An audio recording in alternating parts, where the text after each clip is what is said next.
And now, CL 650 presents your source for leading-edge news and information on today's hottest products and services. This is Experts on Call.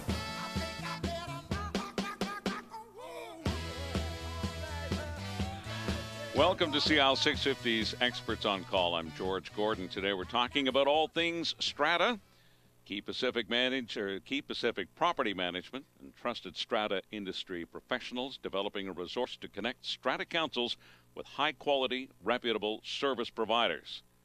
Joining us in studio today, Dan O'Hearn from Key Pacific Property Management, a company serving Metro Vancouver since 1998.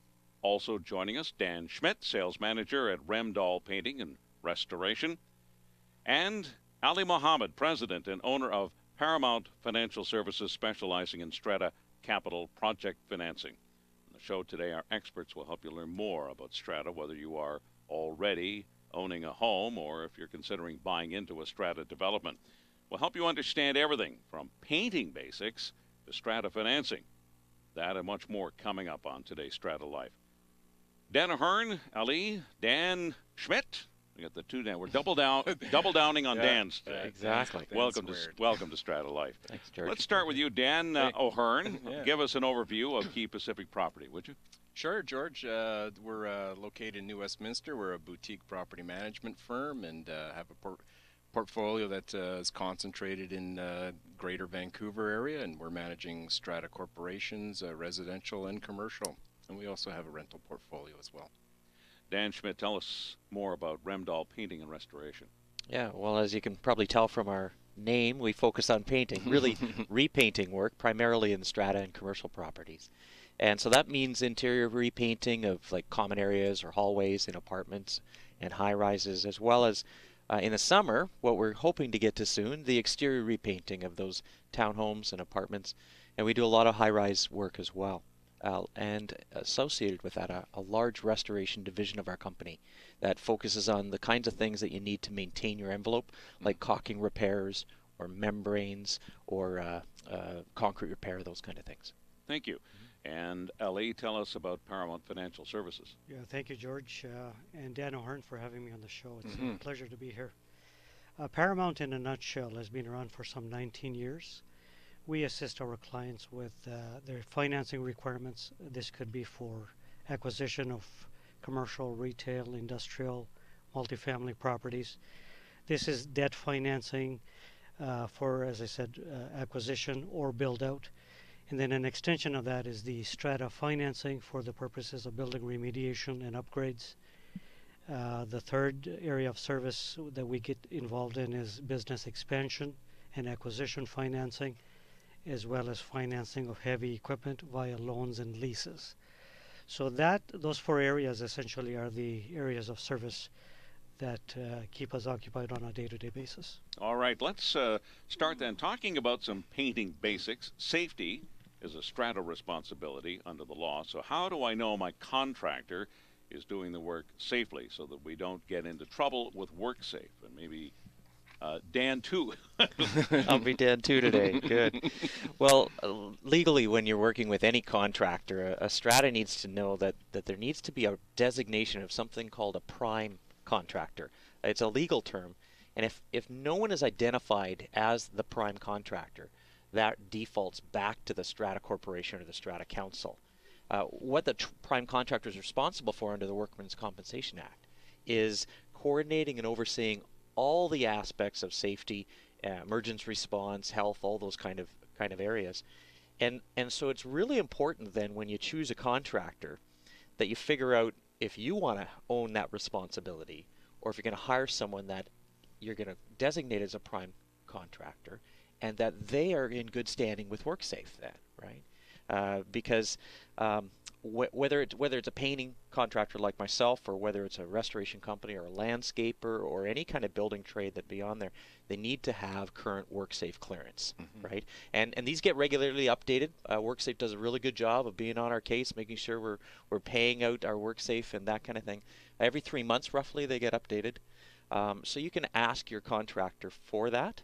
and they'll send you a copy of their WorkSafe clearance. Or if you're interested, WorkSafe right on their website. You can go there, you can put in the company name, and you can put their address, and you can actually make sure that they're clear with that, and that'll be helpful.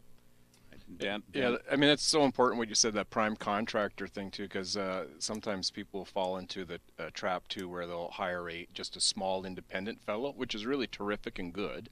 They may be there just building a deck, let's say, so it's a couple of weeks work, but the corporation would say, well, there's the lumber and we got everything, you just got to go up and do it, and it's saving the money, but they still have to worry about the designation or do a voluntary contribution to WCB, because they are by default the prime contractor, especially if you're providing any tools or materials, right? Right, and so they can actually essentially pay the WorkSafe on behalf of the small contractor in order to make sure that whole area is covered. It's like an insurance policy for you. Yeah. So just so I understand the line of responsibility here, this is the Strata Council. It all falls back on them to have all the answers in place and working with their management company, Dan O'Hearn. Yep. I mean, people have to remember by default, whenever you have someone come into your house, you're the contractor, unless it's specified otherwise, right? Right. And you, as a Strata holder, have better stay on the toes of your Strata Council, and therefore everybody's got a stake in this. Yeah. Let's talk about some of the painting issues, if you will. Some of our trim and walls have darker colors, and they have faded quickly. Can anything be done to improve how long a color lasts, Dan Schmidt? Maybe a little bit of science as a background. I'll try not to get too technical, but it might help a bit. Dark colors have always been a challenge with paint manufacturers. When paints get tinted in a store, there's a can of paint, and they use these liquid colorants they put inside the can. When you make a darker color, you just need a lot more of those colorants, and that's what fades. These colorants fade, and so when there's a lot of them, then that really accelerates the fading. There's a couple of ways to fix this problem, and the first thing to consider, frankly, is can you change the color? Because dark colors by their nature are just going to fade, right? So if you could go to a lighter color, there's a couple things that would happen. First, it would fade less quickly, but if it's especially on say a wood surface or a wood trim, dark colors absorb a lot of heat, and so you get that warmth and really hot sun, and sometimes warping or cracking of wood that gets accelerated on those surfaces. So it just deteriorates that much more quickly. If color change isn't possible, there's a couple other technical things you can do. One is to look whether there's a close enough color that you could go to a manufacturer and say, can you make this in a can rather than tinting it in the store? So a premixed color. A good example of that is if you had a bright red or a black or that kind of thing, right? The second would be to look at some of the newer coatings, the acrylic coatings. And again, without getting technical, most of the new paints are made of these new acrylic coatings. And they will say on them UV resistant or fade resistant on the label or in the specification. And I'd say the final thing is back to dealing with the contractor who's putting the paint on, or if you're a homeowner, how much paint you're putting on. If you put a thin coat of a dark color on, it's just going to fade that much more quickly. So if you can get a couple coats, or maybe even get an extra coat, a third coat put on, and make sure it's thick enough. We call in the industry, we talk about film thickness, how thick the film of paint is. If you can get that put on adequately, then now you're going to have that resistance of a good amount of film on there to resist the ultraviolet. Yeah, and it'll slow that fade down. All right, thank you. Our depreciation report says there's a lot of other work that we should be doing, like washing, checking, caulking, basically reviewing the exterior. Is this done by a separate contractor? I think you've mentioned that your company kind of does it all, or can a painting contractor also do this professionally, such as your company? Yeah, my sense would be that it depends.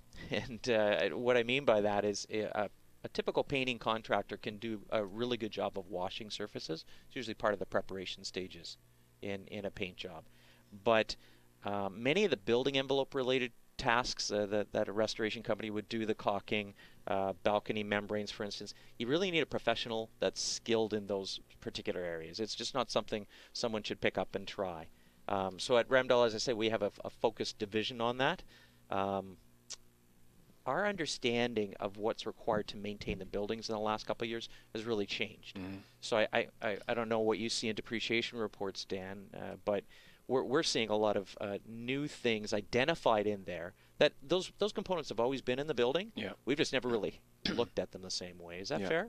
Yeah, it's far more scrutinized, and a painter, you may not want to have the painter do the caulking around windows, for example. I mean, that's a trade within itself. But I know you guys at Remdahl do have a lot of trades outside of just painting, right? Right, and so some companies, and we'd be one of them, have said, we're going to build out our ability and our skills and train our guys, our employees, to do those kind of works. And at Remdahl, we decided we would do that in-house, and so we don't have to subcontract out. All right, interior painting, summertime a good time to do that too?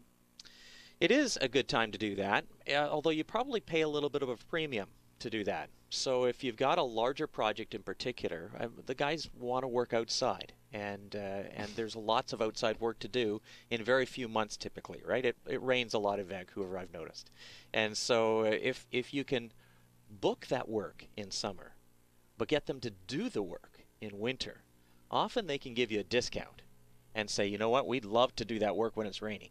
And you'll actually save some money out of that. So it sounds like then booking well in advance means that you can save yourself some money in projects. And I'm sure as the management company down at Hearn, you see this a lot. We'd encourage that, and certainly try to tie it in with operating budgets and and special levies so that the timing is right. Exactly. How long should paint last? On average, a typical good paint job should last 7 to 8 years. Some of the new construction work will be shy of that. It'll probably last 4 or 5 years. But we're seeing when paint is applied properly, and I talked about film thickness earlier, when you've got adequate preparation and film thickness on the building, typical almost close to 10 years now in a cycle, unless it's a darker color, which will fade more quickly. Right. Yeah. Yeah, which I guess in planning for paying for all this, you should be onto your council. If you're a strata holder, you should be on your council, and the council working with the management saying, what do we got coming down the pipe in the next 3, 4, 5 years as far as having to have that money aside? Yeah, and maybe even phased, right? Sometimes it's a southern exposure you're going to really focus on, and so the contractor can help you out with that as well. You might have a cycle that you enter into where you're exactly. doing, in 3 years you're doing the building throughout. Yeah. Yeah. You're listening to StrataLife on CL 650. I'm George Gordon, and with us today, Dan Ahern from Key Pacific Property Management, Dan Schmidt from Remdahl Painting and Restoration, and Ali Mohammed with Paramount Financial Services. Coming up, we're going to talk with the Strata experts about the things you need to know when it comes to financing Strata. That's next on CL 650. This is Experts on Call on CL 650.